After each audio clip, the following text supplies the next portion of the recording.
Dictionary के second part में आज हम बात करेंगे डिक्शनरी की क्रिएशन के बारे में। हमने अभी पिछली वीडियोस में देखा।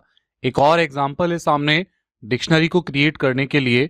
यहाँ पर हमने दो लिस्ट ली हैं। लिस्ट से डिक्शनरी कैसे क्रिएट हो रही है। यहाँ पे RNO नाम की एक एम्प्टी लिस्ट तैयार की, एक MKS नाम की हमने एम्प्टी लिस्ट ली है। उसके बाद सिंपल फॉर लूप लगाया, फॉर ए इन रेंज 4 यानी 0 से लेके 3 तक रोल नंबर्स की एंट्री और मार्क्स की एंट्री यहाँ पर होगी। R equals to eval input enter roll number, जो भी रोल नंबर आएगा वो R के अंदर इनपुट होगा। उसके बाद मार्क्स आएंगे वो M में इनपुट होंगे। और RNO डॉट अपेंड R यानी जो RNO की लिस्ट है उसमें अपेंड R, अपेंड फंक्शन है जो आपने पिछले लिस्ट के सेशन में पढ़ा था कि जो भी आप एंट्री करेंगे वो लिस्ट के लास्ट में ऐड होता चला जाएगा।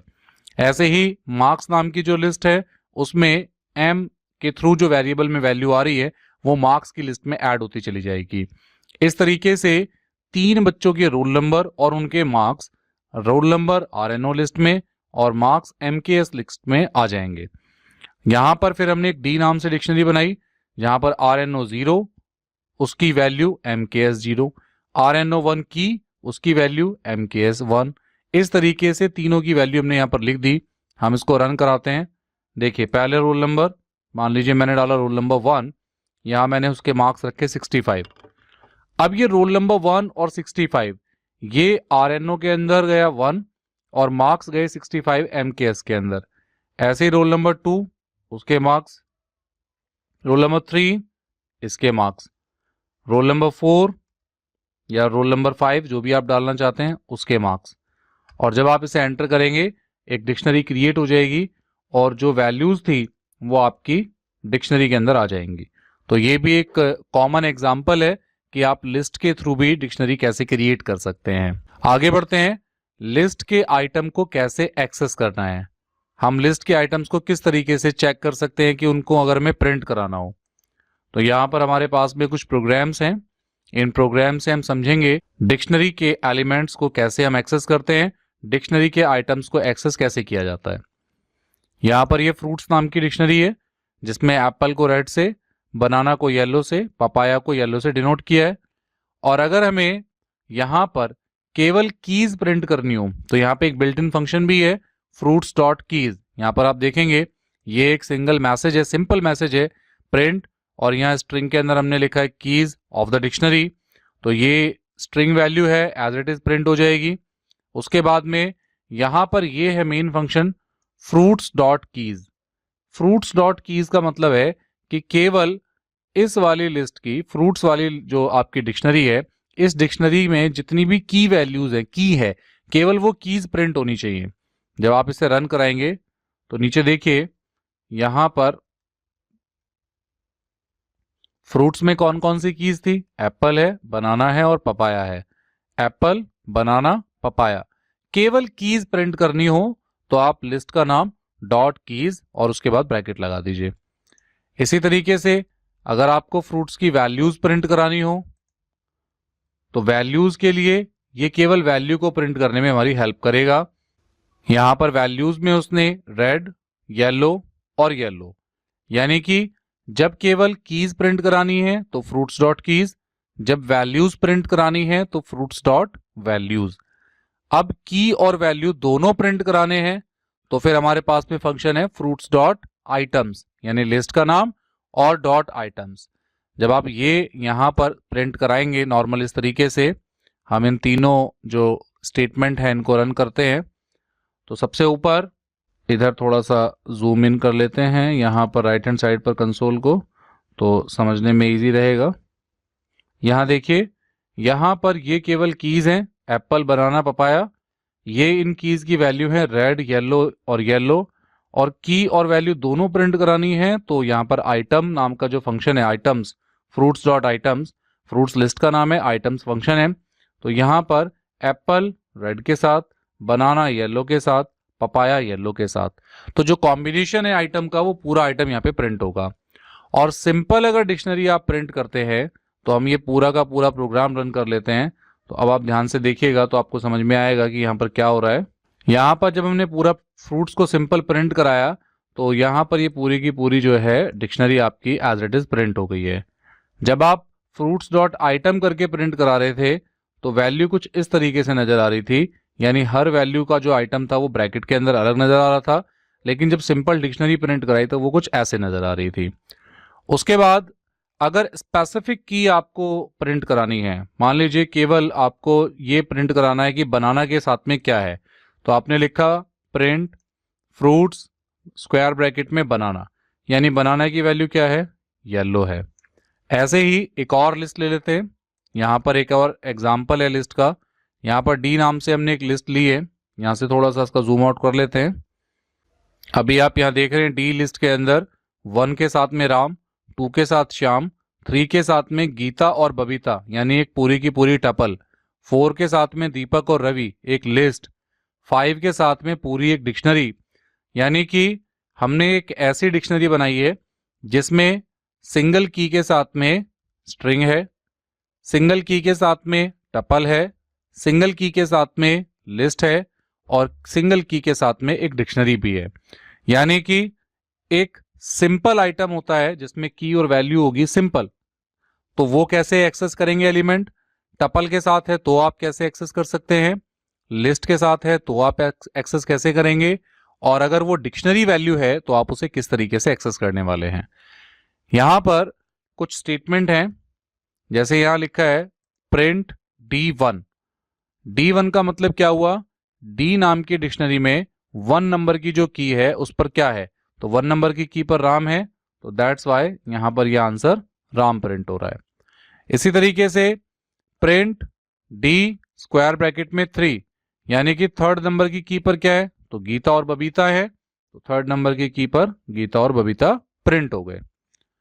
लेकिन इसमें भी अगर आपने लिखा प्रिंट D3 फिर एक और स्क्वायर ब्रैकेट लगा के 1, यानी कि डी जो आपकी डिक्शनरी है उसकी 3rd नंबर की पर भी जो वैल्यूज हैं उसकी पहले इंडेक्स की जो वैल्यू है, क्योंकि 0 इंडेक्स पर गीता है और पहले इंडेक्स पर बबीता है, तो दैट्स वाई यहां पर बबीता प्रिंट हो गया। ऐसे ही अगला है प्रिंट D4 और 0। 4 का मतलब क्या हुआ, 4th की पर क्या है, दीपक और रवि, ये 2 एलिमेंट है। लेकिन इसका भी आपने यहाँ पे उसके बाद में एक और स्क्वायर ब्रैकेट में 0 लगाया, इट मींस यहां पर इसका जो 0 इंडेक्स है वो प्रिंट होगा, यानी 4 आपकी की है, 4 की पर दीपक और रवि नाम की वैल्यू है, लेकिन दीपक और रवि में से भी हमें 0 इंडेक्स की प्रिंट करानी है, तो दीपक यहां पर प्रिंट हो गया। अगर यहां 4 1 होता तो रवि प्रिंट होता। ऐसे ही आगे बढ़ते हैं, प्रिंट D5, इसका मतलब जो 5 आपकी की है इसमें जो भी वैल्यूज हैं, तो ये 5 की पर सिंपल आपकी हिंदी 50, इंग्लिश 86, मैथ्स 96, यानी कि 5 रोल नंबर मान सकते हैं कि रोल नंबर 5 में हिंदी के, इंग्लिश के और मैथ के मार्क्स यहाँ पर गिवन है। तो ये जो आपकी डिक्शनरी है सिंपल प्रिंट हो गई। डी का जो 5th नंबर की पर जितने भी आइटम्स थे डिक्शनरी के वो सारे प्रिंट हो गए, क्योंकि यहाँ पर 5th नंबर की के लिए जो उसकी वैल्यूज हैं वो खुद में एक डिक्शनरी है। लेकिन अगर आपको उसके अंदर भी प्रिंटिंग करानी है तो आपने लिखा प्रिंट D5, यानी कि 5th जो की है उसका हिंदी, यानी आप राइट साइड पे देखिए यहाँ पे हमने क्या है, क्योंकि लिस्ट के अंदर टपल के अंदर आप इंडेक्सिंग चला सकते हैं, लेकिन डिक्शनरी के अंदर इंडेक्सिंग नंबर्स के थ्रू नहीं कीज के थ्रू होती है। तो 5th नंबर की तो है, लेकिन 5th नंबर की के अंदर जो वैल्यूज हैं वो भी खुद एक डिक्शनरी टाइप है, दैट्स वाई यहाँ पर हिंदी लिखा, तो हिंदी के मार्क्स जो 50 थे वो यहाँ नीचे प्रिंट हो गए। थोड़ा कंफ्यूज मत होइएगा, डिक्शनरी के अंदर जब डिक्शनरी आती है तो कुछ इस तरीके से आप प्रिंटिंग करा सकते हैं, यानी डिक्शनरी के अंदर अगर कोई वैल्यू आइटम डिक्शनरी में ही है तो उसके एलिमेंट्स को जब आपको प्रिंट कराना होगा, एलिमेंट्स को जब एक्सेस करना होगा, तो आपको इस तरीके से स्टेटमेंट लिखनी होगी, यानी कि D5 डी नाम की डिक्शनरी में 5th नंबर की पर हिंदी नाम की जो एक वैल्यू है की है, उस की जो वैल्यू है वो प्रिंट कर दीजिए, क्योंकि डिक्शनरी के अंदर डिक्शनरी है, डिक्शनरी के अंदर 5th नंबर की है और उस 5th नंबर की के वैल्यू में भी एक डिक्शनरी है जिसकी हिंदी की जो की है उसके मार्क्स हमें देखने हैं। तो ये एक डिक्शनरी के अंदर डिक्शनरी, नेस्टेड डिक्शनरी को भी प्रिंट कराने का, एक्सेस कराने का तरीका है। अब यहां पर लिखा है प्रिंट D5 डॉट कीज, यानी कि 5th एलिमेंट पर 5th जो आपकी ये 5 नंबर की जो की है, 5th नंबर की 5 नंबर जो की के पर लिखा हुआ है, उसकी जितनी भी कीज है, क्योंकि वो एक डिक्शनरी है तो कीज प्रिंट करा दीजिए। तो उसने क्या किया, 5वें नंबर पर जो भी आपकी वैल्यूज थी वो एक लिस्ट के रूप में नहीं, डिक्शनरी के ऑप्शन में थी, तो डिक्शनरी ही यहां पर उसने एज इट इज प्रिंट करा दिया। उस डिक्शनरी की जितनी भी कीज थी वो प्रिंट हो गई। ऐसे ही वैल्यूज को प्रिंट कराएंगे तो यहां पर उसकी वैल्यूज आ जाएगी। तो ये एक कॉमन तरीका है, आप किसी भी तरीके से लिस्ट के कोई भी एलिमेंट को यहां पर एक्सेस कर सकते हैं। लिस्ट के एलिमेंट को एक्सेस करने को लेकर के अगर आपको लगता है कि बीच में कहीं कोई बात छूट गई है, कुछ ऐसा रह गया है कि जो आपको नहीं समझ में आया है, तो अभी भी आप हमें कमेंट सेक्शन में बताइएगा, हम उसको सॉल्व करेंगे। ऐसे ही एक और एग्जांपल देखते हैं लिस्ट के और डिक्शनरी के बाद में कि डिक्शनरी के एलिमेंट्स को जब हम एक्सेस कर रहे हैं तो किस तरीके से कुछ प्रोग्राम्स बना के हम उसे एक्सेस कर सकते हैं। जैसे यहाँ पर एक प्रोग्राम है एक्सेसिंग डिक्शनरी रोल नंबर और मार्क्स। तो यहाँ पर हमने एक पूरी की पूरी डिक्शनरी क्रिएट की। ये प्रोग्राम अभी हम ऑलरेडी शुरुआत में देख चुके हैं। उसके बाद में यहाँ देखिए कंसीडरिंग द अबव डिक्शनरी, इसी डिक्शनरी से हमने एक डिक्शनरी बनाई थी। ऊपर वाला जो प्रोग्राम है जो हमने बिल्कुल शुरू में देखा था कि हमने RNO और MKS इस लिस्ट की हेल्प से एक डिक्शनरी क्रिएट की जो कि D नाम से हमारी डिक्शनरी बनी। अब हम इसको पूरे प्रोग्राम को रन करा लेते हैं, राइट साइड से कंसोल क्लियर कर लेते हैं, तब आपको और अच्छे से समझ में आएगा। ये देखिए यहाँ पर एंटर रोल नंबर 1, उसके मार्क्स 63, रोल नंबर 2 उसके मार्क्स 58, रोल नंबर 3 उसके मार्क्स 65, रोल नंबर 4 उसके मार्क्स 85। तो यहां पर एक डिक्शनरी क्रिएट हो गई। 1 के साथ में 63, 2 के साथ 58, 3 के साथ 65, 4 के साथ 85। अब यहां पे हमने एक कंडीशन लगाई, इफ D ब्रैकेट में 2 ग्रेटर देन 75, यानी कि D नाम की जो डिक्शनरी है, यानी ये वाली जो डिक्शनरी है राइट हैंड साइड पर जो सिलेक्शन एरिया देख रहे हैं, इसके सेकंड नंबर की जो वैल्यू है क्या वो 75 से अबव है, क्योंकि सेकंड नंबर पे 58 है और हम कंडीशन क्या चेक कर रहे हैं, इफ D2 ग्रेटर देन 75 से अगर ऊपर है तो मैसेज आ जाए कि भाई रोल नंबर जो है उसकी वैल्यू 75 से अबव है, और अगर ऐसा नहीं है तो लिखा आ जाए कि इसने 75 से कम स्कोर किया है। तो दैट्स वाई यहां पर एक मैसेज आ रहा है रोल नंबर 2 स्कोर्ड 58 स्कोर किया है जो कि लेस देन 75 है। तो यहां पर इफ और एल्स का यूज करके भी एलिमेंट्स की एक्सेसिंग को लेकर के कैसे प्रोग्राम हो सकते हैं, एक छोटा सा एग्जांपल यहां दिया है। ऐसे एक और एग्जांपल है, यहां पर एक डिक्शनरी ऑलरेडी दी हुई है, गिवन डिक्शनरी है M नाम से, जिसके अंदर बच्चों के मार्क्स जो हैं स्टोर्ड हैं। जैसे यहां देख रहे हैं M 1.67.5 यानी रोल नंबर 1 के 67.5 मार्क्स हैं, 2 के 85.3 हैं, 3 के 89.6 हैं, 4 के 75.6 है। ऐसे ही रोल नंबर 5 के भी मार्क्स यहां पर गिवन है। यहां पर हमने कंडीशन चेक किया, if 89.9 in M dot values. देखिए यहां पर एक बहुत सलीके से, एक अच्छे तरीके से फंक्शन का यूज किया गया है, सिंपल इफ और एल्स में यहां पर पूछा गया है। तो यहां पर आगे की जो कोड है वो वैल्यू यहां पे भी नजर नहीं आ रही है, मैं आपको दिखा देता हूं, थोड़ा जूम इन कम कर लेते हैं। देखिए नीचे कि 89.9 M नाम की डिक्शनरी में जितनी भी वैल्यूज हैं, यानी इस पूरी डिक्शनरी में जितनी भी वैल्यूज हैं वो सबको चेक कर रहा है और ये देख रहा है कि क्या 89.9 इन वैल्यूज में है। अगर है तो मैसेज आएगा यस समवन हैज स्कोर्ड 89.9, और ऐसा नहीं है तो यहां पर इस तरीके से आउटपुट आ जाएगी no one has scored 89.9।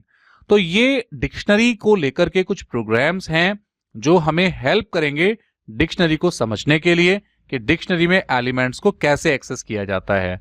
So guys, इस वीडियो में हमने देखा कि एक्सेसिंग कैसे होती है डिक्शनरी के आइटम्स की, डिक्शनरी की कीज की, डिक्शनरी की वैल्यूज की, डिक्शनरी के आइटम्स की, और किस तरीके से डिक्शनरी को लेकर के कुछ एक छोटे प्रोग्रामिंग एग्जांपल्स यहां पर सामने हैं। आपको आई होप डिक्शनरी अब काफी अच्छे से समझ में आ गई होगी, कैसे क्रिएट होती है वो हमने फर्स्ट पार्ट में देखा। सेकंड पार्ट हम ये देख रहे हैं जिसमें हम बात कर रहे हैं डिक्शनरी के आइटम्स को एक्सेस करने के लिए।